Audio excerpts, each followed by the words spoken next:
Bonjour mesdames et messieurs, bienvenue dans ce 6h30. Le ministère de la Santé et de l'Hygiène publique a mis à la disposition des populations 3 cliniques mobiles.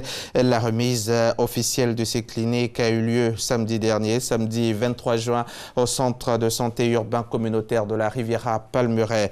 Cette remise, ces 3 cliniques visent donc à prendre en charge les populations et en particulier les sinistrés des récentes inondations, ici même à Abidjan. Le reportage de Laurent Sachaud et Cheikh Kone Aboubakar.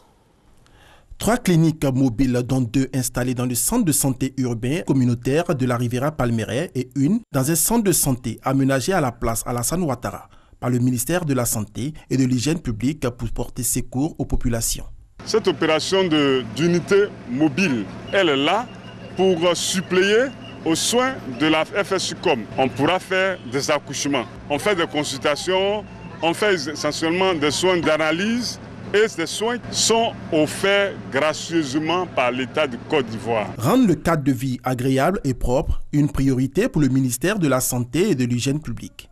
Il a procédé à une opération de démoustication suivie d'une remise de matériel composé de moustiquaires, de bouteilles de javel et des flacons de savon liquide au centre d'accueil des sinistrés situé au sein du groupe scolaire Kouadio Assaoré de la Riviera Palmeraie. Nous, on tenait à les remercier déjà. Après tout ça, tous ces sinistrés, il faudrait qu'on puisse les loger.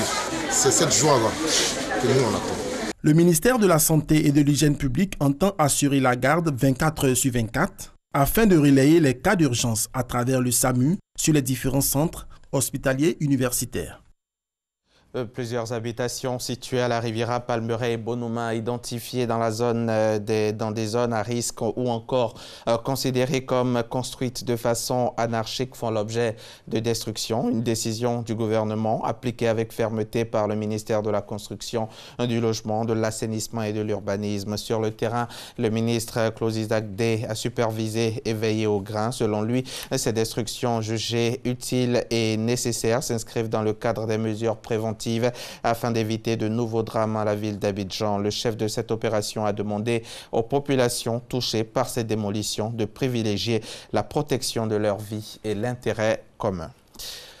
En 2014, les chefs d'État et de gouvernement ont adopté à Dakar, au Sénégal, lors du sommet de la francophonie, la stratégie économique pour la francophonie visant à augmenter le volume des échanges commerciaux entre les pays membres de l'Organisation internationale de la francophonie.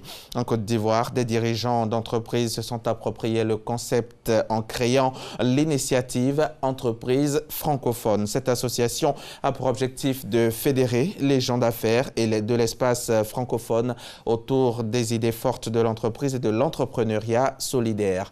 L'initiative Entreprise francophone a été présentée récemment aux opérateurs économiques à la Chambre de commerce et d'industrie de Côte d'Ivoire. C'est dans la commune du Plateau, en présence de notre reporter Francis Boisfond.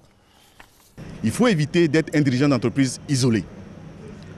Mettez-vous en réseau, regroupez-vous, mutualisez vos ressources, mutualisez aussi vos achats pour faire des économies d'échelle, ce qui est normal. Et puis, allons en groupement. C'est la vision de l'initiative Entreprises francophones, une association regroupant des entreprises ivoiriennes et qui fait la promotion de la francophonie économique. Elle consiste à concilier croissance économique, lutte contre la pauvreté et les inégalités, sauvegarde de l'environnement et préservation du patrimoine culturel.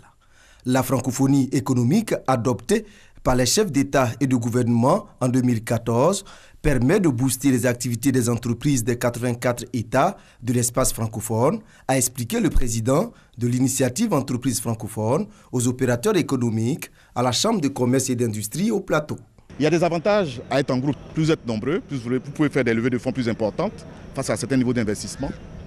Il peut y avoir une solidarité entre vous, ceux qui sont en difficulté, on peut les aider à remonter, quitte à ce qu'ils remboursent par la suite. Il y a beaucoup de mécanismes.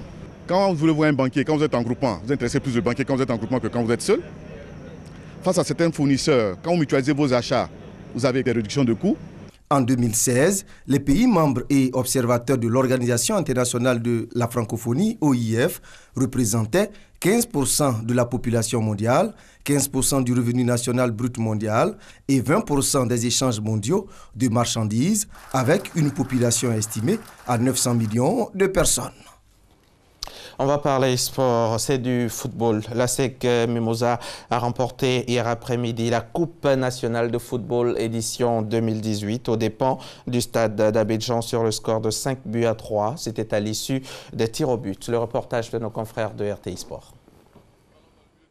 1-1 après prolongation et 5-3 au tir au but, ce sont les jaunes et noirs qui ont ouvert le score à la 25e minute par Sanogo Issa. Puis la partie s'est équilibrée malgré quelques accélérations des Mimos. Et à 3 minutes de la fin du temps réglementaire, les efforts des Yéyés sont récompensés. À l'eau se jouent des défenseurs de l'ASEC Mimosa et marquent. Dans la séance des tirs au but, les Mimos se montrent plus adroits et s'imposent 5-3. L'ASEC Mimosa, après le sacre en championnat, remporte la Coupe nationale, son 20e dans la compétition face à des stadistes qui n'ont pas démérité. L'actualité sportive, c'est aussi le Mondial 2018. Hier, dimanche, au terme d'une rencontre intense, le Sénégal et le Japon se sont quittés sur un match nul, 2 buts partout. Un résultat qui place les deux équipes à 4 points en tête du groupe H avant le match entre la Pologne et la Colombie, tous deux vaincus lors de la première journée. Mondial 2018, le programme de ce jour, de ce lundi, c'est groupe A, Uruguay, Russie, groupe A également encore Arabie Saoudite contre l'Égypte et puis 2 autres rencontres du groupe B cette fois, Iran contre Portugal et Espagne contre le Maroc. Voilà, c'est la fin de ce journal. Merci de l'avoir suivi. Bonne suite des programmes sur la RTI 1, la chaîne qui rassemble.